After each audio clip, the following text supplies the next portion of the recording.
Hi friends, మహాభారతంలో యాదవులు ఎంతో ముఖ్య పాత్ర పోషించారు.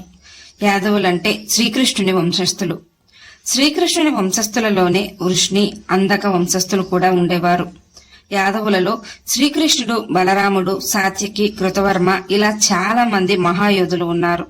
వారిలో కృతవర్మ వృష్ణి వంశానికి చెందిన యోధుడు. యదువంశస్థుడైన కృతవర్మ ఎందుకు శ్రీకృష్ణుడంటే అంత అయిష్టత? ఎందుకు కృతవర్మ యదువంశ నాశనాన్ని కోరుకుని చివరకు యదువంశ నాశనానికి కూడా కారణమయ్యాడు? ఎందుకు అంత పగ?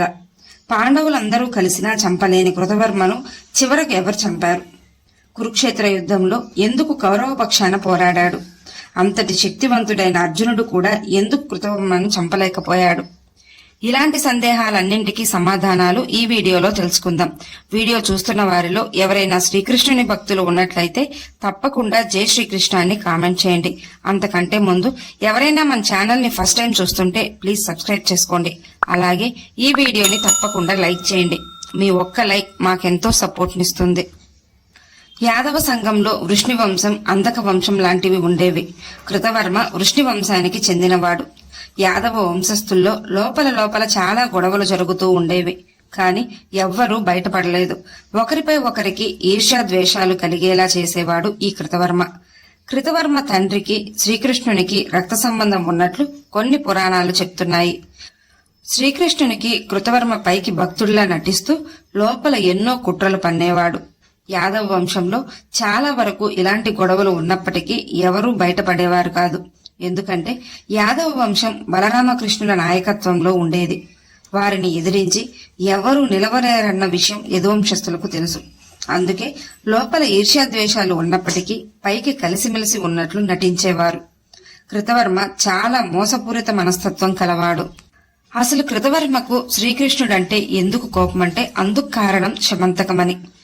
సూర్యభగవానునికి సత్రాజిత్తు అనే ఒక గొప్ప భక్తుడు ఉండేవాడు. సూర్యభగవానుడు శక్తివంతమైన శమంతకమణి అనే వజ్రాన్ని సత్రాజిత్తుకు బహుమతిగా ఇస్తాడు. ఆ మణి ప్రతిరోజు 1000 కిలోల బంగారాన్ని ఇస్తుంది. అంతటి శక్తివంతమైన మణిని సత్రాజిత్తు మెడలో వేసుకుని అందరికీ చూపిస్తూ తిరుగుతూ ఉంటాడు. అలా ఒకసారి ఆ మణిని శ్రీకృష్ణుడికి కూడా చూపిస్తాడు సత్రాజిత్తు. అయితే శ్రీకృష్ణుడు ఆ మణిని తనకివ్వమని అడుగుతాడు. అందుకు సత్రాజిత్తు నిరాకరిస్తాడు. సత్రాజిత్తుకు ప్రసేనుడు అనే తమ్ముడు ఉండేవాడు. ఒకసారి ప్రసేనుడు ఆ శమంతకమణిని మెడలో వేసుకుని వేటకై అడవులకెళ్తాడు. అక్కడ ఒక సింహం ప్రసేనుణ్ణి చంపి మెరుస్తున్న ఆ మణిని తీసుకుంటుంది. ఇదంతా గమనించిన జాంబవంతుడు ఆ సింహాన్ని చంపి ఆ మణిని తీసుకెళ్లి తన కుమార్తె అయిన జాంబవతికి ఇచ్చి మెడలో వేసుకోమని చెప్తాడు. అయితే సత్రాజిత్తు కనపడకపోవడంతో సత్రాజిత్తు శ్రీకృష్ణునిపై అనుమానపడతాడు.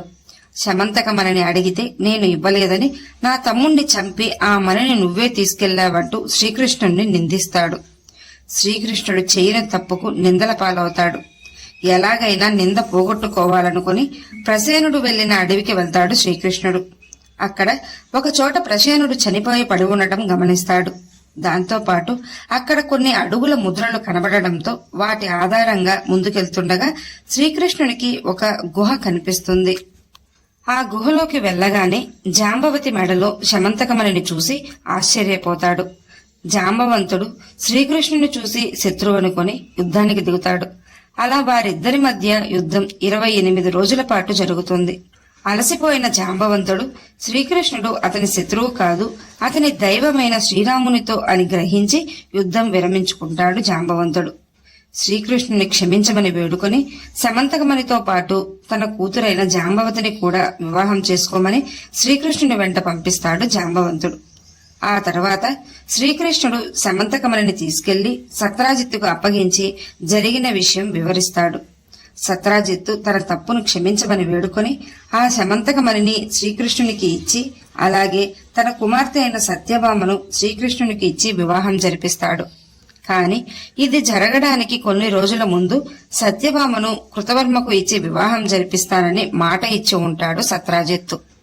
దాంతో కృతవర్మ వివాహం చేసుకోవాల్సిన సత్యభామను శ్రీకృష్ణుడు చేసుకున్నాడని పగతో రగిలిపోతాడు కృతవర్మ. కృతవర్మ ఈర్ష్యాద్వేషాలతో శ్రీకృష్ణునిపై ఎలాగైనా పగ తీర్చుకోవాలని సరైన సమయం కోసం ఎదురు చూస్తూ ఉంటాడు. కాని శ్రీకృష్ణుని శక్తి సామర్థ్యాలకు ఎదురుపడి యుద్ధం చేయలేక అలానే వేచి ఉంటాడు. కృతవర్మ అలాగే అతని సోదరుడైన శతధ్వనుడు అక్రూరుడు కలిసి సత్రాజిత్తును చంపేస్తారు. విషయం తెలుసుకున్న శ్రీకృష్ణుడు శతధ్వనుణ్ణి వెంబడించి మరీ చంపేస్తాడు. తన సోదరుడినే చంపేశాడన్న దీంతో కోపం ఇంకొంత ఎక్కువై శ్రీకృష్ణుణ్ణి ఎలాగైనా నాశనం చేయాలని చూస్తుంటాడు కృతవర్మ. కౌరవులతో కాని పాండవులతో కాని కృతవర్మకు ఎలాంటి విభేదాలు లేవు. అయితే వారి మధ్య జరిగిన కురుక్షేత్ర యుద్ధంలో శ్రీకృష్ణుని నారాయణీ సేన దుర్యోధనునికి, శ్రీకృష్ణుడేమో అర్జునునికి రథసారథిగా ఉంటానని మాటిస్తాడు శ్రీకృష్ణుడు. శ్రీకృష్ణుడిపై కోపం, పగ, ఈర్ష్య ద్వేషాలతో ఉన్న కృతవర్మ కౌరవుల పక్షాన నిలబడతాడు. కృతవర్మ అత్యంత శక్తివంతుడు, మహాయోధుడు. పాండవులపై ఎలాంటి ద్వేషం లేకపోయినా వారితో యుద్ధానికి తలపడతాడు కృతవర్మ. ఎంతో సంతోషించిన దుర్యోధనుడు నారాయణీ సేనకు సైన్యాధ్యక్షునిగా కృతవర్మను నియమిస్తాడు. నీతి, న్యాయం, ధర్మం ఇలాంటివి ఏమీ లేనివాడు కృతవర్మ. అందుకే కురుక్షేత్ర యుద్ధంలో అర్జునుని కుమారుడైన అభిమన్యుణ్ణి మోసపూరితంగా కౌరవ యోధులు చంపుతున్నప్పుడు వారికి కృతవర్మ కూడా సహకరించాడు. ఆ తర్వాత కురుక్షేత్ర యుద్ధ భూమిపై అర్జునుడికి కృతవర్మ చాలాసార్లు ఎదురుపడతాడు. ఆ సమయంలో శ్రీకృష్ణుడు ఆ నీచుడైన కృతవర్మను వధించు అంటూ అర్జునునికి చెప్తాడు. కాని అర్జునుడు మాత్రం యదువంశస్థుడన్న ఒక్క కారణం చేత కృతవర్మను చంపకుండా ప్రాణాలతో వదిలేస్తాడు. అర్జునుడు కృతవర్మను యాదవ వంశస్థుడని వదిలేశాడు. కాని కృతవర్మ అశ్వత్థామకు ఉప పాండవులను సంహరించడంలో సహకరించి మరింత పాపాత్ముడయ్యాడు. కురుక్షేత్ర యుద్ధం ముగిశాక ప్రాణాలతో మిగిలిన వారిలో కృతవర్మ కూడా ఒకడు. అలా కృతవర్మ ఎన్నో కుట్రలు, మోసాలు చేస్తూ ద్వారకలోనే జీవించాడు. కురుక్షేత్ర యుద్ధం ముగిసిన 36 సంవత్సరాలకు శ్రీకృష్ణ బలరాములు వారి దేహాలను వదిలేస్తారు. అదే రోజు రాత్రి యాదవులందరూ తప్పదాగి ఆ మద్యం మత్తులో కొట్టుకుంటూ ఉంటారు. ఆ సమయంలో కృతవర్మ సాత్యకిని దూషిస్తాడు. వారి మధ్య గొడవ తీవ్ర స్థాయికి చేరుకుంటుంది. వెంటనే సాత్యకి కృతవర్మను చంపేస్తాడు. సాత్యకి మహాయోధుడు, అత్యంత శక్తివంతుడు, గొప్ప విలుకాడు. కృతవర్మ సాత్యకి చేతిలో మరణించాడు. యదువంశ నాశనానికి కృతవర్మ కూడా ఒక కారణమని చెప్పబడ్డాడు. ఎన్నో కుట్రలు, మోసాలు, అధర్మాలు చేసి చివరకు సాత్యకి చేతిలో మరణించాడు కృతవర్మ. కురుక్షేత్ర యుద్ధంలో కృతవర్మను అర్జునుడు ప్రాణాలతో వదిలేశాడు. కానీ చివరకు సాత్యకి కృతవర్మను వధించాడు. ఈ వీడియో మీకు నచ్చినట్లయితే లైక్ చేయండి, షేర్ చేయండి, అలాగే సబ్స్క్రైబ్ చేసుకుని పక్కనే ఉన్న బెల్ ఐకాన్ని ఆన్లో ఉంచుకోండి. Thanks for watching.